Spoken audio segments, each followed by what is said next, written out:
great stuff. Well, we're really excited to be back in Polk County. I want to thank Sheriff Grady Judd for being with us, as always. Great to have him. We're also joined by our First Lady, my wife Casey, Lieutenant Governor Collins,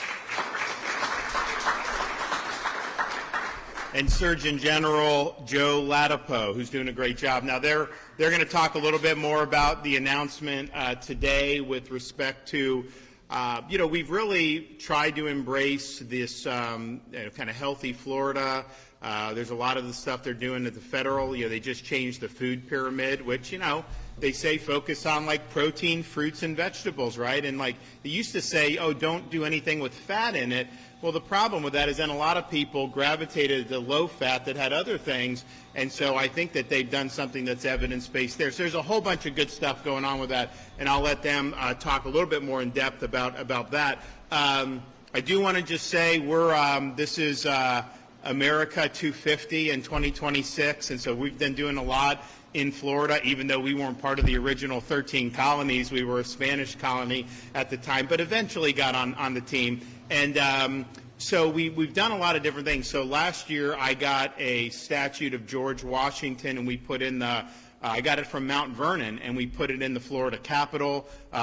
Really amazing statue. We put a Franklin statue in Franklin County right there at their courthouse, I think, or one of their buildings. We did Thomas Jefferson statue in Jefferson County, and you have this nice statue of him just sitting there, really good. I've got James Madison on the way for Madison County. The thing is, these liberal states take down the founding fathers, so I get these things at a discount around the country. It's a buyer's market, so I'm doing it. So you have that. We're going to do Hamilton at Hamilton County. I'm going to do another Washington for Washington County. Monroe is down in the Florida Keys, and so we may airdrop Jimmy Monroe in Key West and see what happens there. It should be fun. But so we're doing a lot of that for like the founding generation, but we're also saying, well, people that have exemplified these ideals over the years, we can also do stuff from there. So I got on the way a statue of one of our presidents from the 1920s, Calvin Coolidge. And first of all, he was really good, very underrated, very successful. But we're actually going to bring that to Polk County. We're going to bring it to Lake Wales at Bok Tower. Why? His last public address as president was the dedication of Bok Tower Gardens in 1929. And they actually have video of it and all this other stuff. It's interesting, like, video killed the radio star. Like, the way these guys talked then was different. They would definitely not want you to be on stage if you did. So it was a little bit different. But, he's up there dedicating, this great, and it's a very great, cool part of Florida, too. So we're working on getting that down and bringing that there, and I think that's a great connection.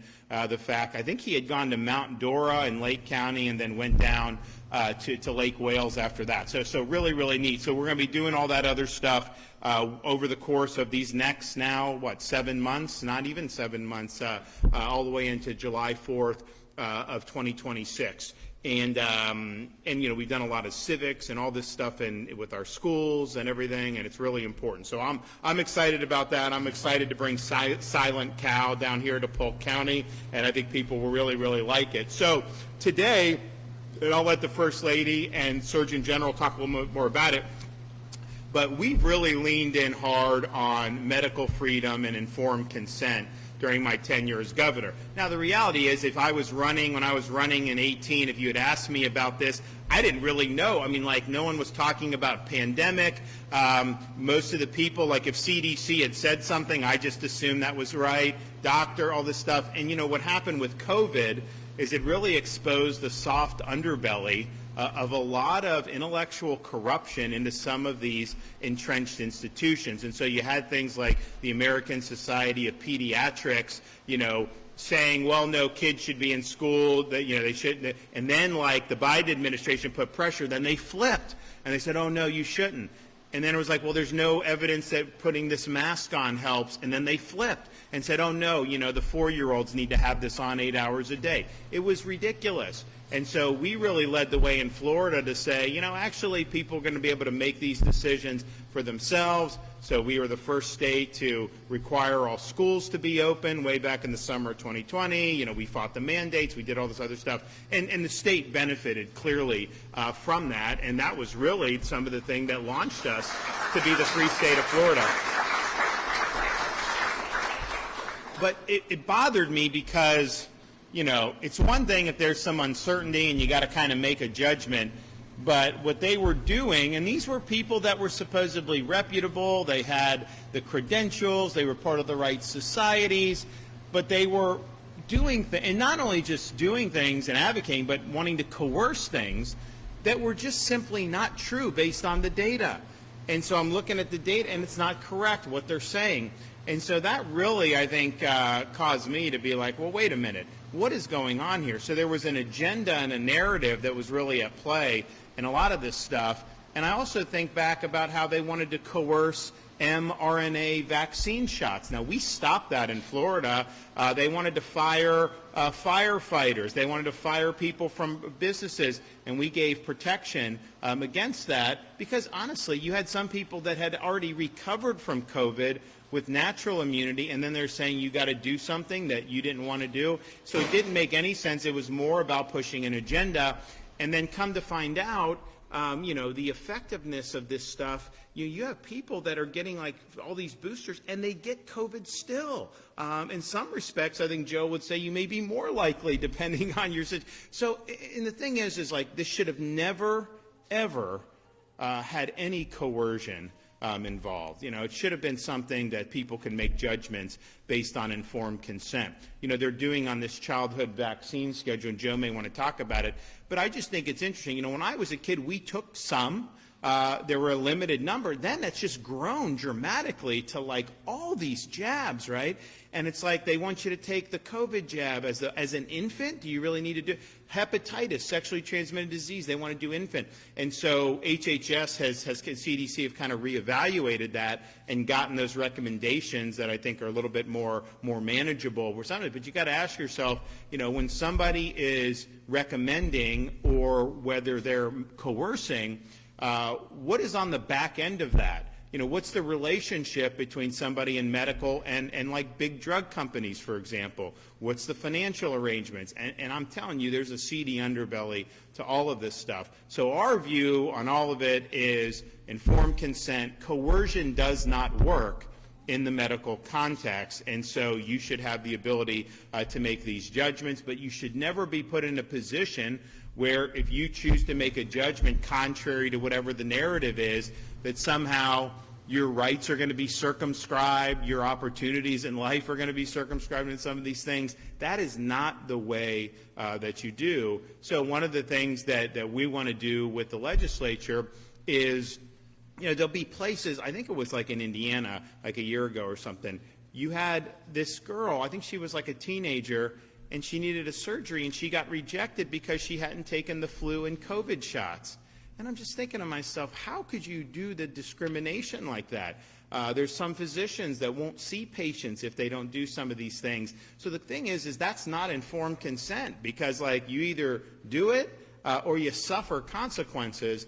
And I think Joe's been very good at saying that that's just not the way that we want to go about it. So those are going to be things that we're going to be doing on. But one of the other things that we wanted to do, and Joe has been very upfront on this, is some of the stuff that's out there in this ecosystem, particularly for babies, what is in some of this stuff? And I think their view is we want it to be transparent and everything. I just think you grow normal food and eat it. That's what God intended, right? Well, now so much stuff is processed, and they throw this in and they throw that in and all this stuff. And for me, that's not anything I've ever, I see it on the shelf, it looks just down the hatch, right? But that's probably not the best way to go about doing this. And so, the First Lady, gets to a point where, she's trying to tell me, what's in that, all this stuff, and I'm just like, don't tell me. I mean, but I think just having the information, I'm not going to tell you got to use this or that or anything like that, but having this information out so that people are able to do it. So Joe and the First Lady, they have done, and Lieutenant Governor, have the commission.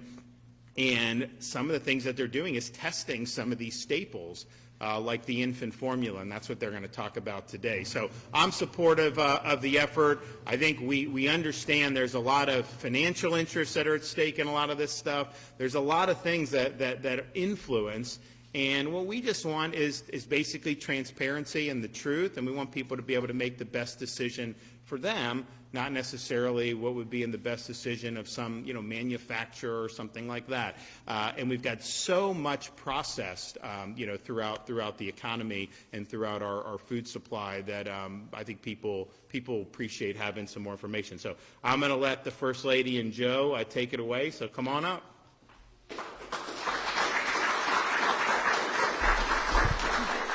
As it pertains to his health, I'm really empowering him with the facts so he can make informed decisions.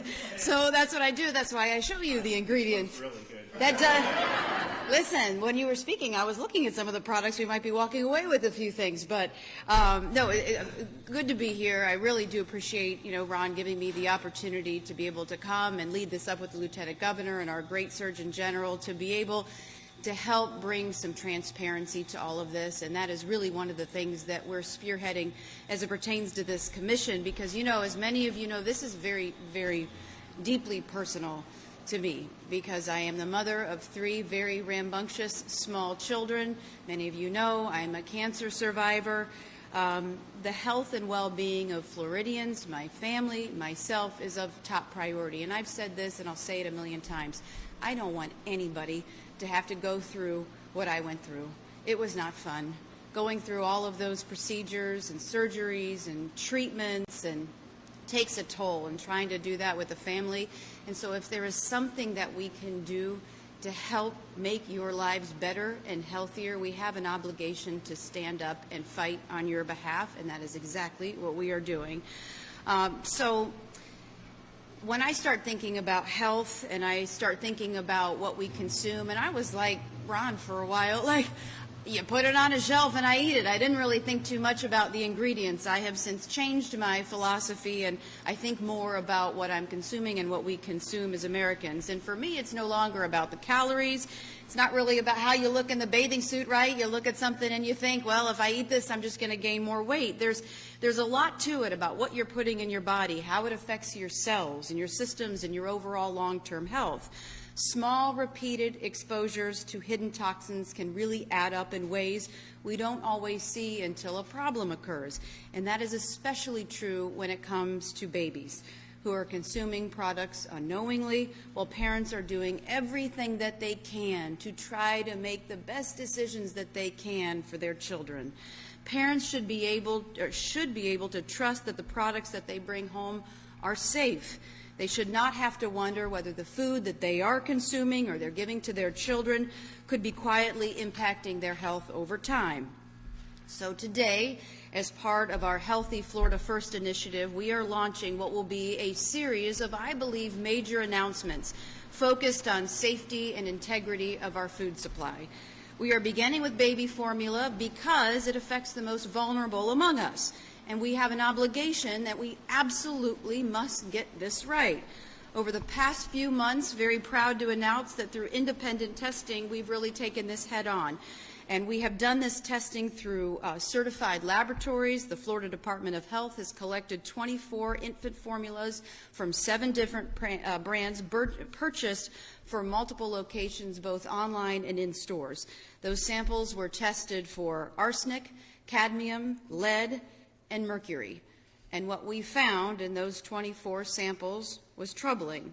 Of the 24 infant formulas tested, 16 of those formulas contained at least 1, if not more, heavy metals that exceeded federal standards. Mercury was the most common, detected above federal benchmarks in 16 formulas. Arsenic exceeded benchmarks in 5 formulas, cadmium 3, and lead 2. Importantly, 6 of the formulas showed elevated metal levels in every sample purchased from different locations. And that tells us it's not a one-off shipment or a single store issue. It points to systemic problems in sourcing or in manufacturing. But there is a silver lining, however, that is really important to mention. Some of the formulas did not show elevated levels. That tells us that contamination is not inevitable. There are better choices for parents, but we have to stay on top of this, and we have to drive accountability. You may remember it was about a year ago that Consumer Reports, they did an investigation that raised serious concerns about toxic metals in baby formula. In response, the federal government, Secretary Kennedy, and President Trump rightly launched Operation Stork Speed, calling for increased testing, an important step that really acknowledged the seriousness of this concern and the need for better data to protect infants. So Florida now, as the first state in the nation, is stepping into the fold as a major force multiplier to test, to keep testing, to ensure that these chemicals do not exceed federal standards, and honestly, to work to ensure that there are no chemicals or hazardous metals in baby formula. And we are asking at this point that other states step up and help to utilize their assets to join us in testing these products. When states work together, accountability increases, transparency improves, and manufacturers start paying attention. And that really brings us to a question that really deserves, I believe, to be asked. If formula manufacturers are required by federal law to test every batch of baby formula for microbes and bacteria like salmonella before it ever leaves the plant, then why would we not expect them to test for harmful chemicals before that product ever reaches a child? If we agree that babies deserve protection from immediate threats, shouldn't we also be doing everything possible to protect them from potential long-term harm? Parents are trying to do everything right. We're reading the labels, we're trusting brands, we're following guidance. They should never be put in a position where that trust is misplaced. And that is why getting this right matters, and that is why government does have a role to play. While infant formula is regulated under federal law with statutory authority residing within the U.S. Congress, Florida can help in a meaningful way through independent, ongoing testing to continue to drive accountability. Parents should not be expected to verify the integrity of products on their own. And this is where government has the responsibility to indeed act on their behalf. Additionally, in light of these testing results, we have reached out to our federal partners to provide more options for Florida families who are currently being supported by WIC, the Women, Infants, and Child Program. And thanks to Secretary Kennedy and his team, Florida families will now have more formula options that will be covered by financial assistance if they choose to change their formula in light of these recent results. All of this information, including the results, can be found on the website exposingfoodtoxins.com. So Florida will continue to lead. Florida will continue to fight on behalf of families all across this great state and do what is within its authority to test, verify, retest, hold people accountable, and bring transparency where families deserve answers. We will use the strength and scale of the state to support parents, protect children, and drive accountability where it matters most. And let me just say this, we are not going to stop at baby formula. We have a lot more announcements. We, over the past few months, have been doing a lot of testing. We have been looking into a lot of products, and we're going to be talking about this quite a bit over the next few days and, honestly, weeks. And I can tell you Florida is committed to leading the way, to working with our federal and our state partners to push for higher standards so that families can have the confidence in what they consume. And if we do this, this is how we build a healthier Florida. And ultimately, that leads to a healthier America. And I'm honored to be a part of it.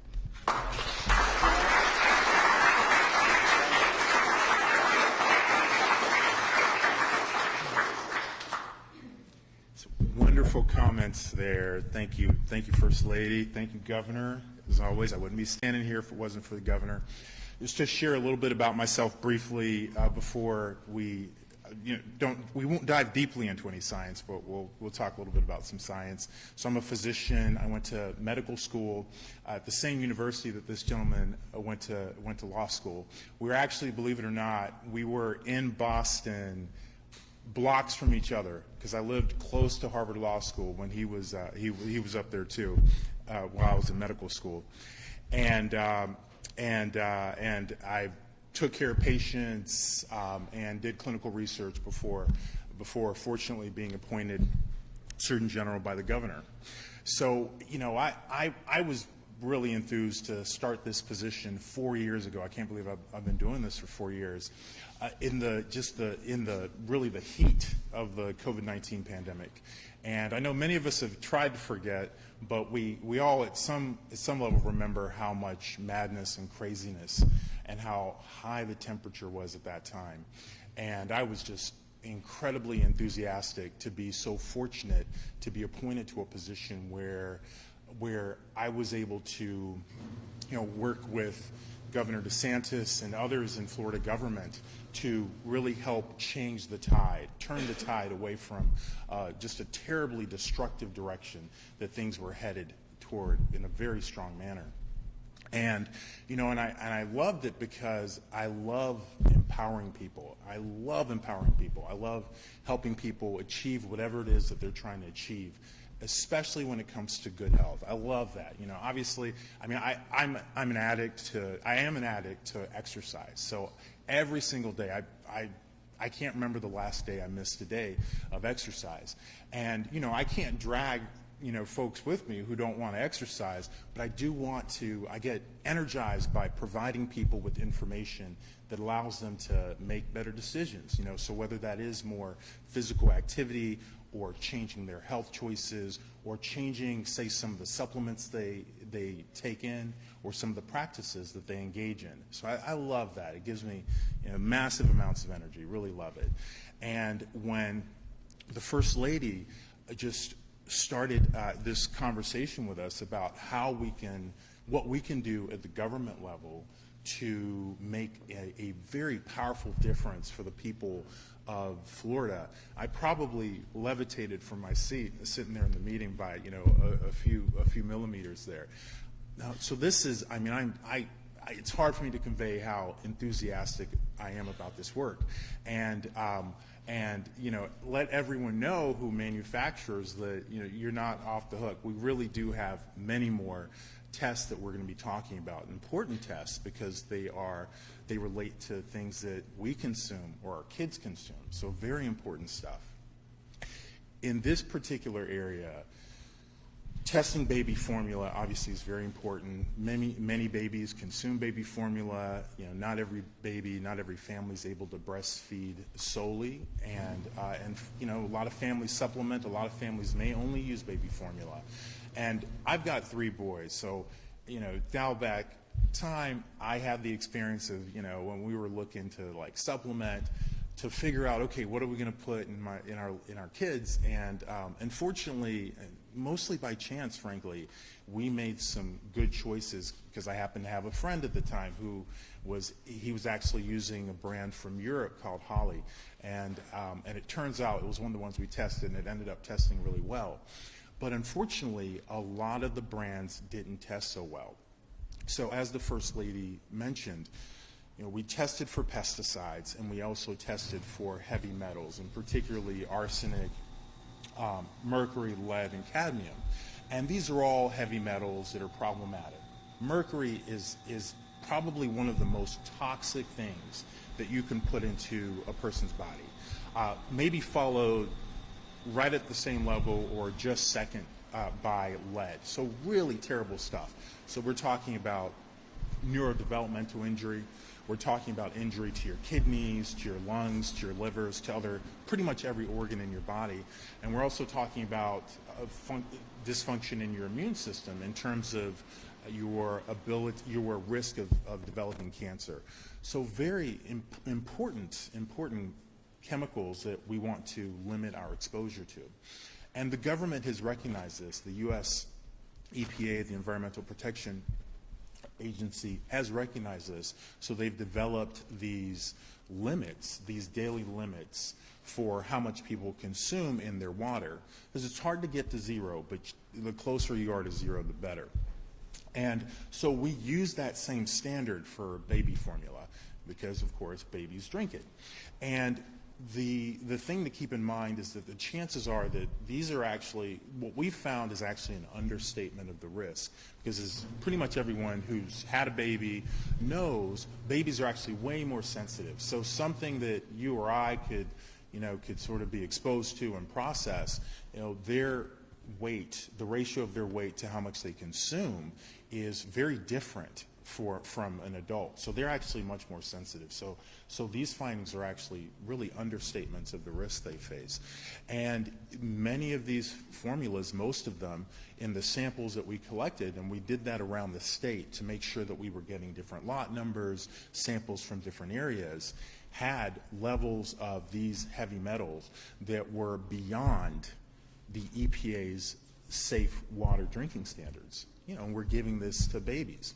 I wish I could say this was an isolated finding, but this pattern of food that we consume, that our kids consume, that our babies consume, that is not in alignment with our best health, with the ability of each of us to attain our best health, is actually very common.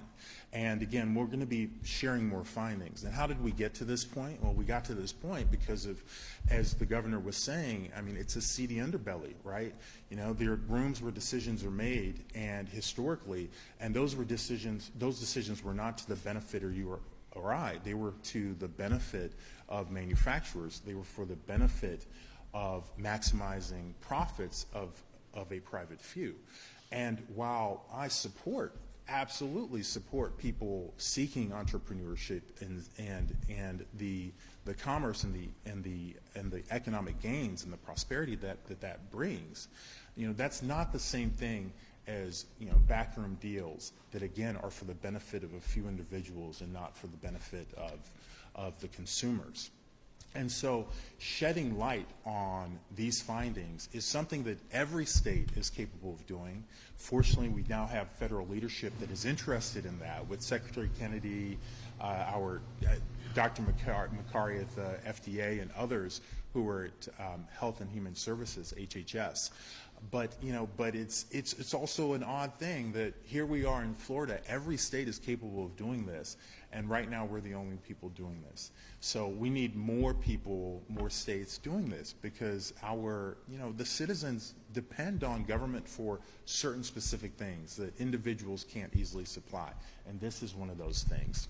So again, we're going to have more information. We have a website, I think, we're going to be announcing, that will provide a summary of the different baby formulas that were tested, so that families and moms can review this stuff, and dads can review this stuff and make decisions, and maybe make some better decisions with this new information.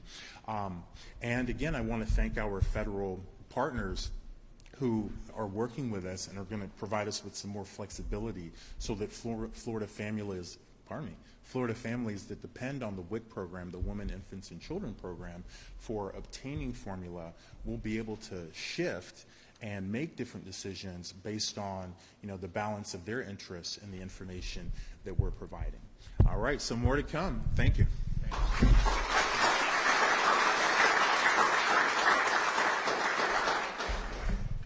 Thank you, Dr. Ladapo. I want to take a step back, and I want to talk about the impact of leadership on the state. I'm often asked, where would Florida be during COVID if it wasn't for Governor Ron DeSantis? How different would our state be? I'd actually ask you, how would our nation be? When other states and other countries were attacking him, he stood. He stood between the people and those who wanted to do harm.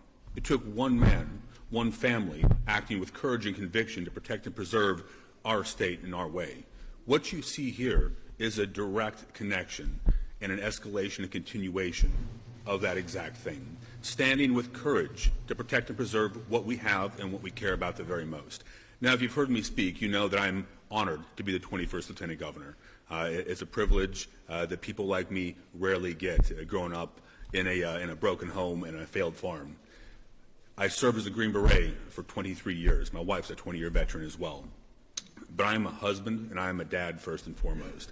And what we're talking about here is critical. My job in all of those things was to preserve and protect, to stand between my loved ones and those things that would harm them. And I am so excited and so grateful for the courage of people like Joe Ladapo, Casey DeSantis, Governor Ron DeSantis, people who want to step in and do the hard right. But let's ask ourselves, why aren't other states stepping in and stepping up to join us in what we do? You know, life often is put out on the airwaves now. It's on Twitter, it's on the news, it's on Instagram, Facebook, you name it, right? But when it comes down to it, as much as we're connected, we're so disconnected sometimes from the things that matter most. Look around this room. How many of you are parents, grandparents, have loved ones that this could impact? I reflect on my time with my children. We had a very medically complex child who had multiple issues. We tried breastfeeding and it just wasn't going to work. So we used formula. And unfortunately, some of the formulas we used are some of the ones that we know have bad numbers. And it's concerning to me as a dad to know that that was happening. And was it happening when my son was going through this? Because he was dependent on those to live. We were at that point. So I want to bring this full circle, and I want to talk about conviction, courage, and leadership. And I'm so grateful, Governor, for your courage and conviction and your leadership on these issues. Casey, you know, we've talked about this many times. I am so inspired by how you come across and how you fight for our families. Your passion and dedication is amazing. I'm looking forward to being a part of this as we continue forward. And I want you to know that when Florida leads, America wins. And I also challenge every other state to step in and step up like you see the great free state of Florida doing. Thank you, and God bless each of you.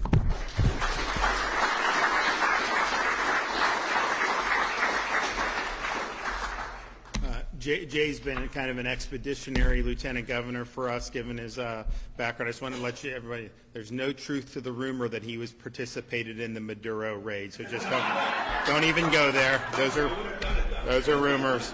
I thank the Surgeon General. You know, he mentioned, you know, being at Harvard Medical School, and I was at the law school. I can tell you this. We are not two of Harvard's favorite graduates, given our. I mean, let's just be clear on that. And so, you know, it is what it is. So I want to thank Golden Ridge Grove. Now, what's the address if people want to come? They can come and shop, right? No. I want people. Yeah. What is it? 2129 Alturas Road, Golden Ridge Grove. So they've got juices.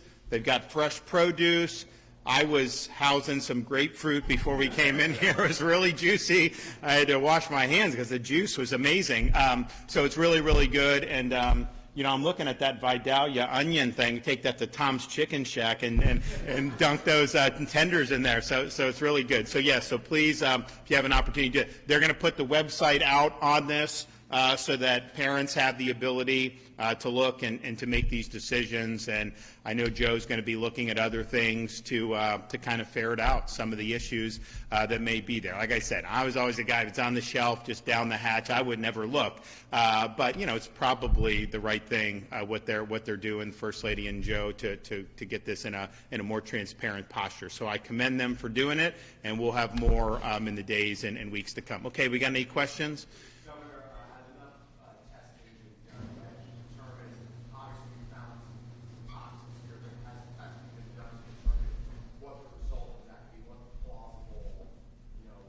Yeah, no. So the ramifications. So do you want to address the ramifications of lead and some of the other things? Yeah, sure. I mean, so you know, it's one of these things where science and judgment kind of have to meet and find some balance. So scientifically, right? There's always uncertainty about. We can know that something increases risk, but the quantifying that risk, you know, and quantifying the time interval, there's always uncertainty in that. So there are models in the field of toxicology that do that type of quantification, and we actually have done that internally, and we have that. I think, though, what's most useful for Floridians is, you know, understanding that at least at a threshold, all of these substances are, if we were going to say, is it not bad, completely inert, a little bad, very bad, they're all in the very bad column. So whether, there's a difference of 10%, 20%, 30% in whatever the attributable risk is, that's not, in my opinion, as important for consumers. So we're really trying to provide enough information so that people can make better consumption decisions, but not so that people are comparing what the attributable risk is of one versus the other, because again, I don't think that's as useful for consumers.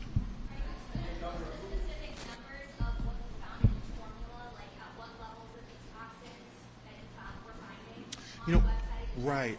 So currently the website, and I wish I had a copy of it to show you, but it really is more designed for like consumers that don't have. Okay, thank you. Thanks very much.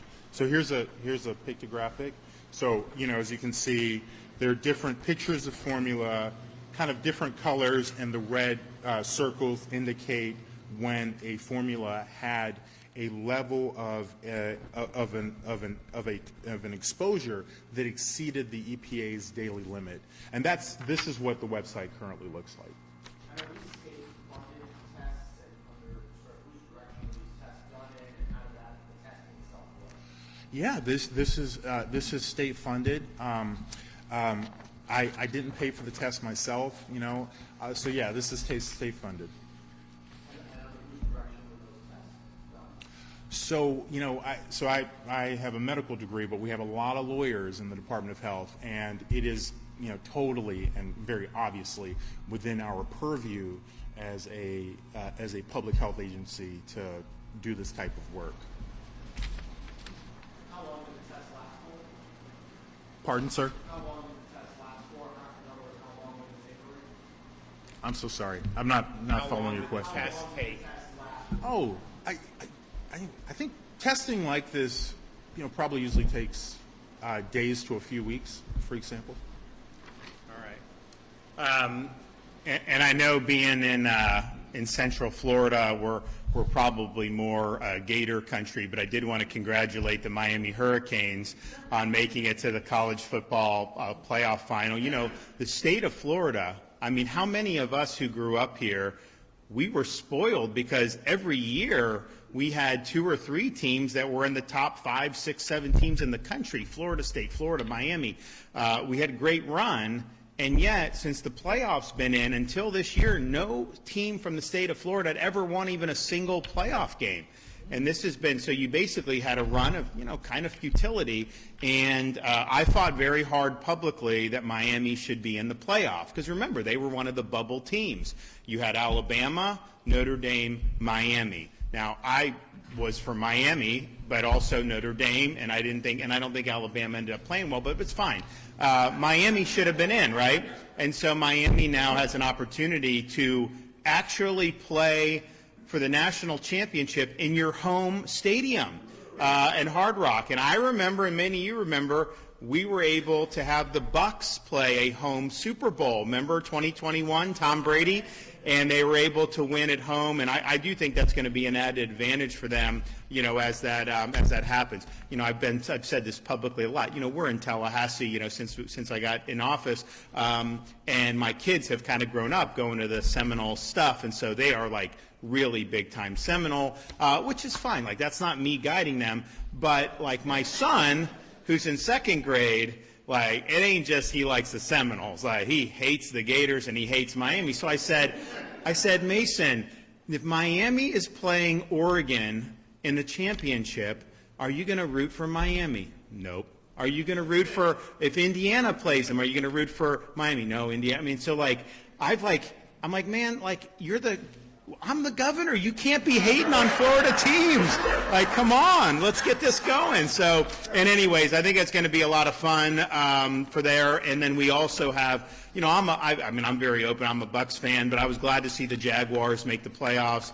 If we were here, 2.5 months ago, I would have thought that the Bucks were on the way, good. They look so good. So it was a really bad end of the season, and they didn't make it. And honestly, I mean, I don't know that they would have been able to do very well under current trajectory. But the Jaguars have a great trajectory.